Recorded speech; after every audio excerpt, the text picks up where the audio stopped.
আজকের বিষয় ভগবান। ভগবানকে জানুন। কে এই ভগবান?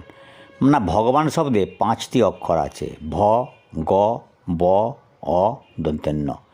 ভ অর্থে ভূমি, পঞ্চভূতের এক ভূত, যার অর্থ খ্যাতি।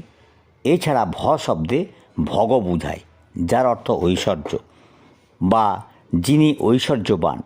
ভ শব্দে ভব বুঝায়, যার অর্থ উৎপত্তিস্থল বা জগৎ, যিনি জগৎ জুড়ে আছেন। আর সব সম্পদ যার, সেই অর্থে ভ শব্দে ভূতিকে বুঝায়। ভ অর্থে ভর্তাকে বুঝায়, যিনি জগৎস্বামী বা প্রভু। ভ অর্থে ভাগ্যবান, সমস্ত ভাগ্যই যার অধীন। আর ভ শব্দে ভালোবাসা বোঝায়, ভালোবাসা যার অটুট জীবের প্রতি। আর ভ শব্দে ভাস, যার অর্থ দীপ্তি, যার দীপ্তিতে চন্দ্র সূর্য দীপ্তিমান।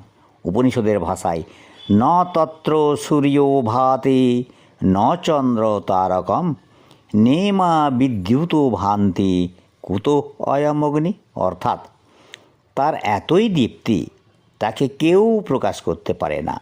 উল্টে তার প্রভায় গ্রহ নক্ষত্র সব দীপ্তিমান। ভ অর্থে ভাস্বর, অর্থ দীপ্যমান। অতএব ভ শব্দে ভগবানকেই বুঝায়। এবার গ। গ অর্থ গগন বা আকাশ বা বোম, পঞ্চভূতের এক ভূত। এছাড়া গ শব্দে গণ্যমান্যকে বুঝায়। গ অর্থে গ শব্দে গদাধরকে বুঝায়, অর্থাৎ শ্রীকৃষ্ণ, স্বয়ং শ্রীকৃষ্ণ। গ শব্দে গরিমাকে বুঝায় বা মাহাত্ম্য, এর শেষ করা যায় না বলে। গ শব্দে গুণাতীত। গ শব্দে গোপাল। গ শব্দে গোপীপ্রবর। অতএব ভগবানের গ শব্দে ভগবানকেই বুঝায়। এবার ব। ব অর্থে বায়ু বা মরুত, পঞ্চভূতের একটি, ভূতপঞ্চকের মধ্যে একটি। এছাড়া ব অর্থে বংশীধর, অর্থ শ্রীকৃষ্ণ। ব অর্থে বড়, যিনি সর্ববৃহৎ, গীতা ও উপনিষদ তাই বলেছেন। ব অর্থে বদান্য, যিনি মধুরভাষী, দাতা, সবাইকে সব দেন। ব অর্থে বনমালী, স্বয়ং শ্রীকৃষ্ণ। ব অর্থে বন্দিত বা পূজিত, যিনি সবার পূজ্য। আর ব অর্থে বরণীয়কেও বোঝায়, বরণযোগ্য বা শ্রেষ্ঠ। ব শব্দে বরাভয়, বর ও অভয় যিনি প্রদান করেন। ব অর্থে বাঁকা রায়, শ্রীকৃষ্ণ। ব অর্থে বিচারকর্তা, সবার বিচার যিনি করেন। ব অর্থে বিভু, অর্থ পরমেশ্বর। অতএব ব শব্দে ভগবানকেই বোঝায়। ব অর্থ বিশ্বপা, অর্থ বিশ্বের পালনকর্তা। ব অর্থ বিশ্বনাথ। ব শব্দে বিশ্বনাথকে বোঝায়, জগৎপতি। ব শব্দে ব্রহ্ম, পরমেশ্বর। অতএব ব শব্দে ভগবানকেই বোঝায়। এবার অ।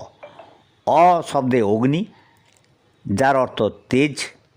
অ শব্দে অগ্নি পঞ্চভূতের একটি, তেজ।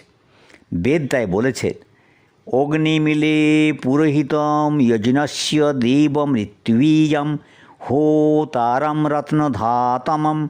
অর্থাৎ অগ্নি হচ্ছে অগ্রণী, ইনি যজ্ঞের হোতা, পুরোহিত। অগ্নি হচ্ছে জ্যোতিসম্পন্ন বা দ্যুতিমান। অ শব্দে অনিন্দ বুঝায়। অতএব অ ভগবানকেই বোঝায়, অনিন্দনীয় যিনি। এরপর হচ্ছে ন। ন অর্থে নীর, পঞ্চভূতের এক ভূত। নীর অর্থ জল, যার পোশাকি নাম অপ, যেটি পঞ্চভূতের একটি।